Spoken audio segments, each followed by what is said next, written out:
দেখুন, ডেমোক্রেসিতে অংশগ্রহণ করা, ভোটিং সিস্টেমে অংশগ্রহণ করা, ইলেকট্রাল পলিটিক্সে অবশ্যই দরকার বলে আমরা অনেক আগে থেকেই রাজনীতির ময়দানে এসেছি।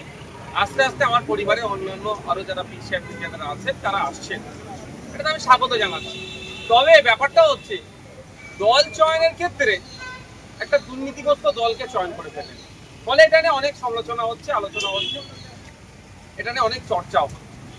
এতটুকু বলবো যে যে দলটাতে উনি নাম লিখালেন সেটা একটা দুর্নীতিগ্রস্ত দল, যেই দলের অপদার্থতার জন্য, যেই দলের ব্যর্থতার জন্য, নোংরামির জন্য, চুরির জন্য যে 26,000 চাকরি বাতিল হয়েছে, তার মধ্যে অনেক যোগ্য আছে, আজকে যোগ্যগুলো রাস্তায় বসে।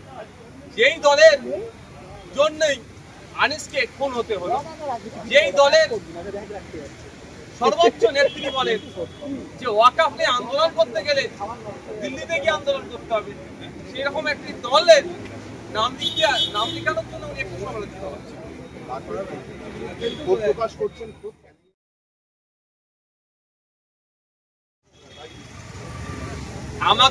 আমার তো গুটি কয়েক তৃণমূলের কিছু বিধায়ক নেতারা আছে, সৌজন্যতার সম্পর্ক আমরা রাখি, আপনারা জানেন ভালো করে। সেই ক্ষেত্রে মাঝে মধ্যে ফোনে হাই হ্যালো হয়।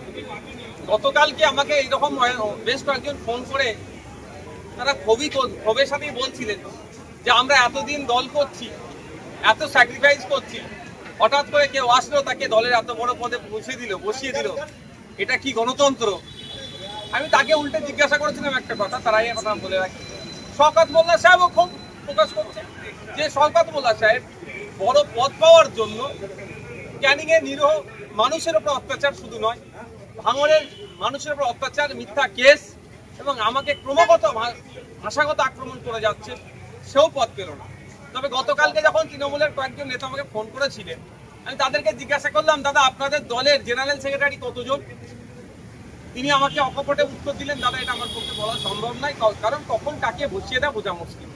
তারপর অনেক ভাবনা চিন্তা করে দেখলাম এই প্রশ্নটা যদি মমতা ব্যানার্জিকে করি, এই প্রশ্নটা যদি সুব্রত বক্সী মহাশয়কে করি যে স্যার আপনাদের দলের মোট জেনারেল সেক্রেটারির সংখ্যা কত, উনি আমার মনে হয় 5 মিনিট মাথা চুলকাবে, তারপরে হয়তো এক্সাক্ট সংখ্যাটাও বলতে পারবেন না। মানে যাকে মনে হয় সকাল সন্ধ্যে ধরে বসিয়ে দেয়, একটা পোস্ট, বাকি সব ল্যাম্প পোস্ট।